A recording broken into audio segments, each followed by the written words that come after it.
Evening all.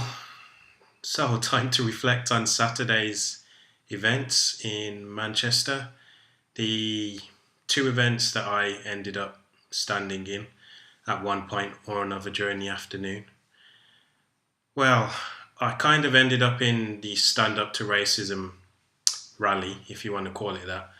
By accident, I was trying to find the DFLA one, and I had one address, and I went to the address and it wasn't there. So I kind of just kept wandering around, and I heard some noise in the distance, and I thought it might be the DFLA. But when I got closer, I saw it was the Stand Up to Racism thing. So I had a little chuckle and grin to myself, and I thought, well, I'm here, so let's go in. So the video that has been viewed the most that I uploaded from that day, on YouTube anyway, is the trolling one. I troll Stand Up to Racism, or whatever the hell I titled it. That has had the most views, which is strange because when I recorded it and when I was having, I won't say it's a discussion, but when I was trolling them, I thought, wow, this is absolute nonsense, and it's just going to be totally incoherent and incomprehensible and just terrible watching. So I recorded it and I didn't really think anything of it. I wasn't going to upload it, and then I was talking about one of my friends. I was talking with one of my friends about it, and I decided in the end to upload it, and people seemed to like it, so it turned out well. I took a bunch of footage from the day. I've uploaded most of it, and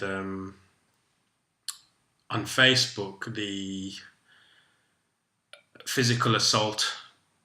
So I recorded another bit of footage whilst I was in the Stand Up to Racism rally, and it was roughly 15 minutes or so. I went around trying to speak to different people, and then it culminated in me getting shoved out by 3 or 4 of them. And this is right in front of a row of maybe 20 to 30 police. And every police officer there that I asked claimed to not have seen the incident. But at the same time, they said to me, oh, you better leave now for your own safety, kind of directly referencing the fact that I'd just been physically assaulted unprovoked. And then when I asked the guy who said that phrase to me, had he seen it, he said no, I was looking the other way. And every police officer I asked said the same thing. They're basically lying. There was too many of them for not a single one of them to have seen what happened, and they were directly behind it. So as I'm facing the camera now, they were that angle, just albeit a bit further back than I am compared to the camera, but it was the same direct, uninterrupted view that these police officers would have had. So yeah, that panned out well. I got to speak with people, just the straight up denial of facts from some of these people. The Muslim guy that I spoke to, when I said to him initially to start the exchange off that Islam is a religion of peace, any of you that have seen the video, you can see how like jovial and responsive he is, and like his guard is totally relaxed. He isn't defensive at all. And as soon as I start asking about Muslim paedophilia and the overrepresentation of Muslim paedophiles / child groomers, and I of course reference the over 80% stat, which is a fact, and he just flat out rejects it. He says it's a lie, and then from that point forward, if you watch it, he gets extremely defensive, and he makes some strides towards me at that point, and he's very much pointing, pretty much in my face at that stage. Um, he references the fact that I went up to him and put a camera in his face. That wasn't actually the case. I went up to him. I wasn't invading his personal space, let's say that. And then obviously when he became defensive and aggressive, really, he began to close the space between us because he was getting agitated and aggressive towards me. And you see it on the film because he starts pointing, and then I say to him he's getting a bit close. And then he says, "Well, you stuck the camera in my face," which of course isn't accurate. He came towards me rather than me coming towards him in terms of extreme sort of proximity, anyway.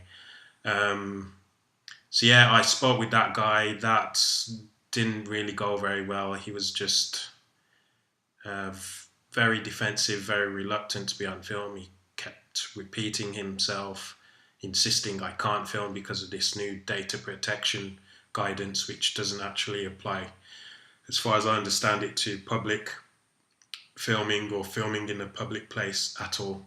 It says, I don't give you my permission to share this, blah, blah, blah. But after he put his hands up on me, I thought, fuck it. I'm going to post it and you can go fuck yourself. So, yeah, he put his hands on me at one point and I tell him straight out, don't touch me. From that point, it escalated pretty quickly. I spoke to a guy just chanting over and over on a microphone, some old dude. Nazi scum off our streets, whatever the chant is. And then I asked him about, no, he was saying smash the DFLA or something like that. And then I pressed him and asked him to clarify, what does he mean by smash? Does he advocate for physical violence, etc., etc.? And at that point, this fat dyke gets up and plonks herself directly in between myself and the guy I was speaking to, which was perfectly cordial, perfectly polite. I wasn't being rude to him, I wasn't being aggressive. He was happy to answer my questions and talk to me. She gets up, of course, and does the SJW thing of just putting the palm in front of the camera to basically shut it down, shut down dialogue, shut down any communication that's going on. And at that point, they basically round up on me. And as usual with these far leftist SJW neo-Marxists, whatever you want to call them, when they've reached their peak of tolerance, essentially intolerance, and they want you out of there, they start to get physical. Now, everything I've seen pretty much of these incidents in sort of a group setting like that was on Saturday, it's always or nearly always the woman, and always a tiny, just lightweight, could be easily just pushed aside and brushed aside, just diminutive woman who starts the physical altercation. So I'll put all the screenshots of these idiots up on the video so you can see them anyway. I've already shared their faces on Facebook.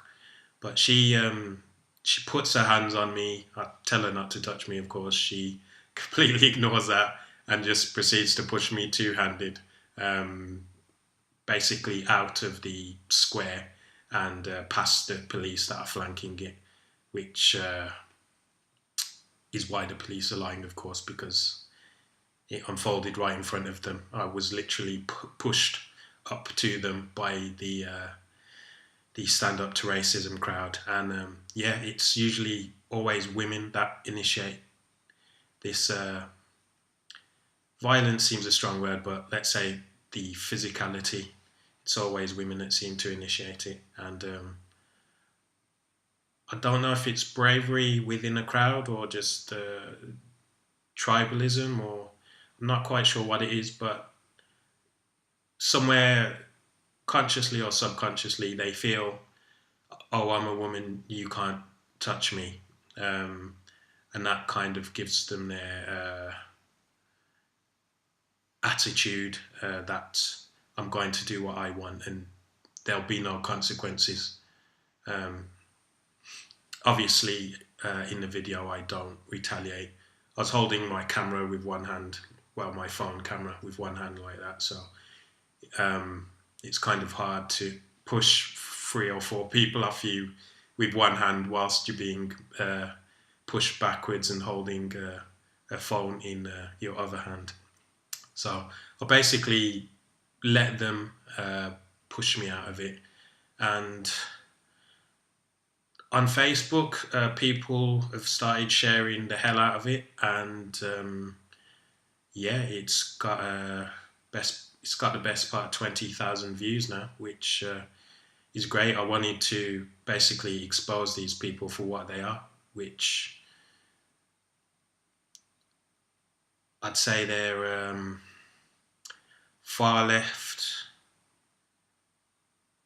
borderline extreme activists or extremist activists, and they're quite happy and willing to use violence, and they're quite happy and willing, well, they just are massively intolerant. They can't have an open dialogue, most of them, especially if it involves being critical or even semi-critical. If you're chummy and like agreeing with them, everything they say, then it's all easy. I could have stayed in there all day and not been noticed, but because I started to kind of ask some challenging questions regarding me challenging the far left orthodoxies, namely the one that Islam is a religion of peace and you cannot criticize Muslims and Muslims didn't do nothing. When you start to press that against the orthodoxy, that's when they get aggressive and that's when they become violent, and their level of tolerance, if you're not in 100% or majority agreement with them, that's when their level of tolerance quickly diminishes. So then I filmed some woman waving some Antifa type flag, some what are they called? Not anti-fascist, the anarchists. She's waving some black and red anarchist flag. I tried to ask her and she just basically didn't know what the fuck she was talking about, and she gave me the finger and started blocking the video, well, the phone camera with her flag. For some reason that didn't record, but that's no great loss. It was only a few seconds. And then from that point, I walked over to the DFLA, not the march, because the march had finished by that point, but where they were holding the speakers and the speaking event in the Manchester Warrington Bowl, whatever it's called. I'm sorry, I'm really bad with names and forgetful. But the bowl where Tommy Robinson held his book launch event in Manchester last year, whenever it was. So anyway, it was maybe 2 miles away, probably a mile and a bit, possibly.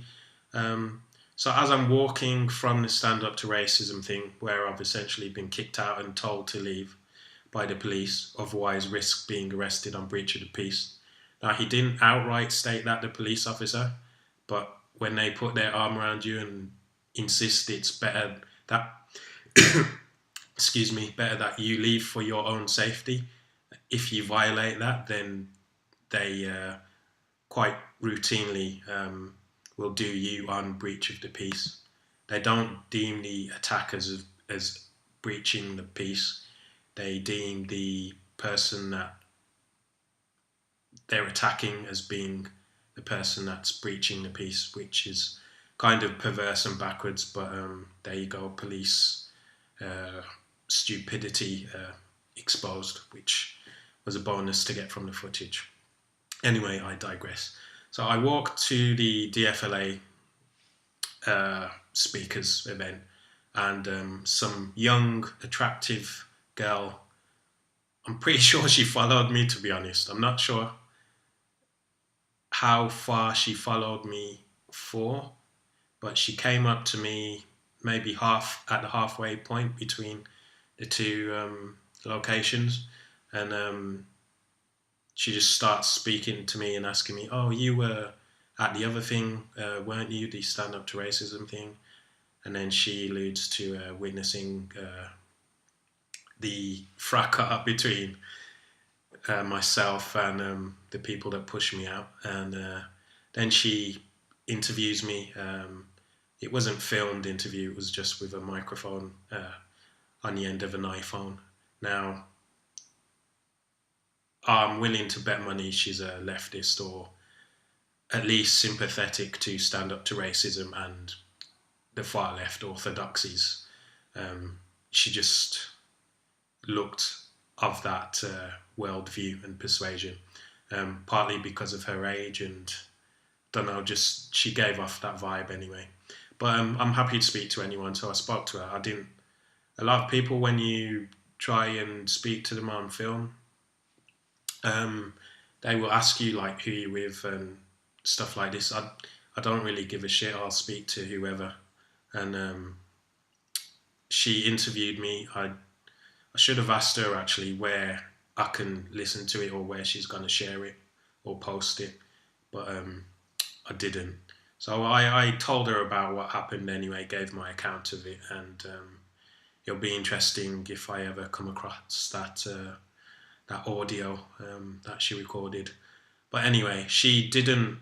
I told her I was going to the DFLA event, and she sort of wandered off at that point, which kind of cemented in my mind that she was far left aligned. Um,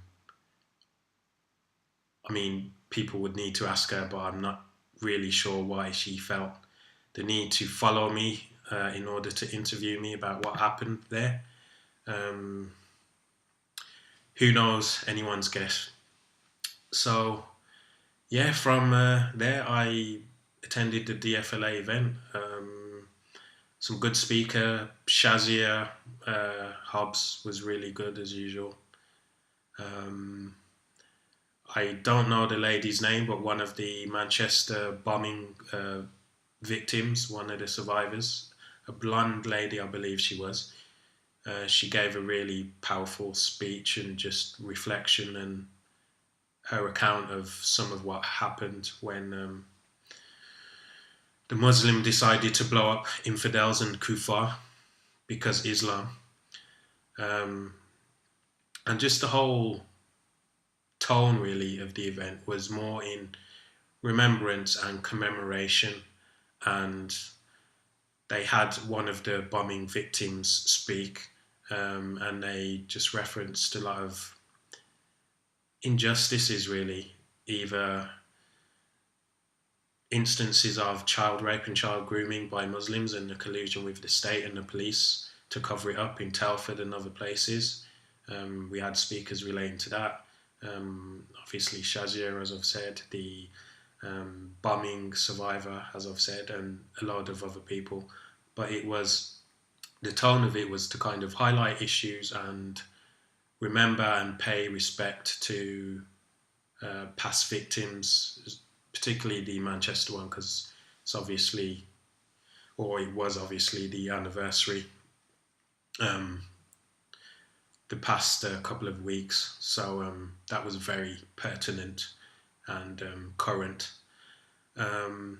Some vets were there, people who've served the country. A minute silence was held. So it was very reflective and respectful and just addressing and being aware of problems and issues. Whereas if I contrast that to the Stand Up to Racism one, that was essentially cheerleading for pretty much violence or a strong, strong challenge to who they deemed as fascist, Nazi, racists. I posted one of the guy's speeches where he basically lied for 6 minutes, and he also incited the murder of Tommy Robinson, saying he hopes that Tommy Robinson is martyred. That means he hopes that Tommy Robinson is murdered in prison, by the way. Um, so, I mean, I've said it in other videos, these far leftists, these extreme leftists, they are very open in their willingness and advocation for violence against their enemies. They demonize and slur their enemies to the point where they are so evil that it is actually righteous, in their minds at least, to enact violence upon them, because they're just the worst of the worst. They need to be stopped at all costs. So this is the mindset and the mind frame that you're dealing with when you're dealing with these far left radicals. So it was a complete contrast. Theirs was one of aggression and anger and wanting to target and smash and hurt and shut down. I mean, these are all verbatim quotes that I'm giving from speakers at the event. These kinds of destructive and violent words and imagery that they spoke of consistently during the whole time I was there. There were no references to Manchester. The fact that 22 people were blown up, well, really, there wasn't any references by them to that event. Obviously, Islam wasn't mentioned. Obviously, the fact that a Muslim did it wasn't mentioned. Obviously, the spate of problems from Muslims wasn't mentioned, be that the terrorist attacks and victims of those attacks, which of course is from Muslims, that occurred last year. The grooming, of course, that just was totally ignored completely. So obviously they didn't have any Manchester bomber survivors speak or turn up there, at least whilst I was there. I wasn't there from the start, but I was there part of the way through. I saw maybe 2 speakers, a little Muslima horse, which you've seen a screenshot of, and that essentially far left commie guy, Billy Bragg type, that was that I recorded and posted his speech as well. So it was all militant is word. It was all very militant. Now there was anger at the DFLA one, but it was sort of more controlled, and I'm not really sure the best way to describe it, but it was a different feel to the events. I spoke to a couple of people at the DFLA event, and I've uploaded those. I'm reluctant to call these interviews. Really, I'm not sure they are technically interviews. Conversations, maybe. Who knows? Decide for yourselves, really. But I put up these exchanges anyway.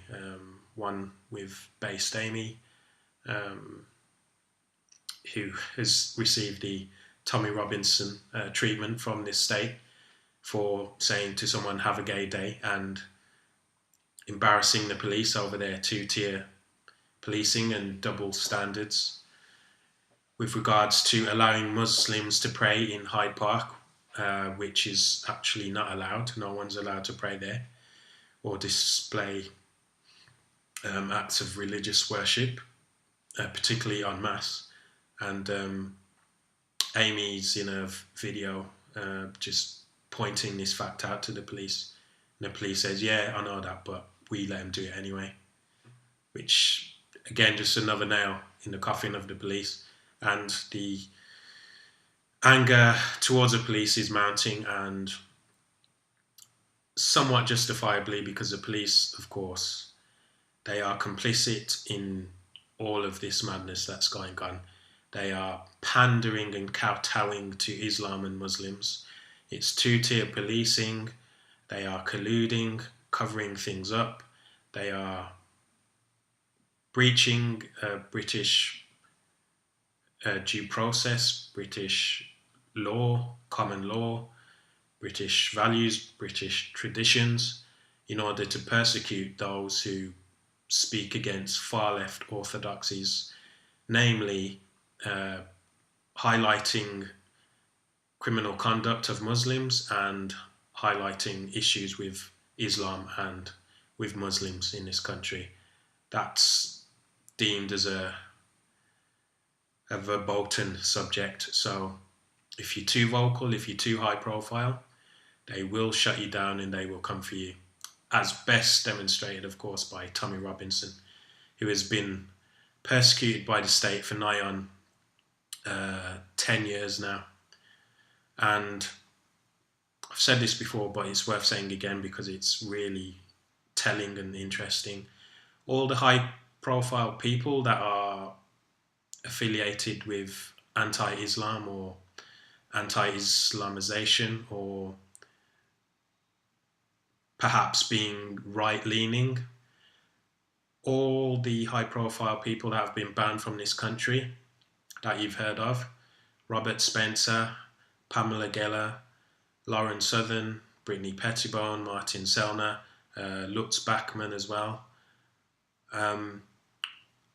All of those people, every single one of them, were all barred from Britain because they came to work and speak with Tommy Robinson. That's the reason they were banned. Now, the police and the state made up some bullshit, bogus reason as to why they were barred and banned in terms of they were a threat to community and public cohesion, some nonsense like that. I believe Lauren Southern was actually detained on actual anti-terrorist legislation. So the state, they use whatever tools they have at their disposal and just lie, very dishonest, make up whatever justification they need in order to silence those who dissent or silence those who display what they deem to be wrong think. So all of those people were banned because of Tommy Robinson. So the Tommy Robinson persecution has been expanded not only to fellow British citizens like Amy and multiple others, one of whom was directly referenced by John Morley in the chat I had with John, relating to ASBO conditions, essentially just restricting the guy's liberty for the crime of being anti-Islam and affiliated with the EDL. So they are rolling out this persecution on the wider public and anyone who's affiliated with Tommy Robinson. And those people have been banned for that reason. So this is a tyranny now. It's not quite as bad yet as some highly authoritarian and totalitarian regimes, at least in blatantly restricting everyone's freedom. So an example would be if it was that far gone in terms of being overtly authoritarian and tyrannical, they wouldn't allow protests, for example, like the one I went to at Leeds, or the DFLA ones. They would be stopped, they would be shut down, and if they were allowed, then the police would just come in with batons and just smash people's heads in unprovoked and just arrest them all. So thankfully we're not at that level, but it's sort of a British equivalent of that, far more polite, far more reserved, altogether more sinister, of just slow creep and erosion of your liberties and of your freedoms. Now, I say what the fuck I want because I can, and I won't be told what I can and can't say.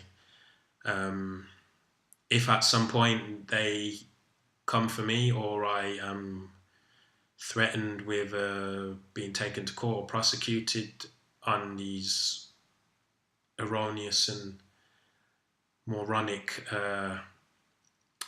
grossly offensive and hate speech laws and legislation that they have. Um, I'm not complying.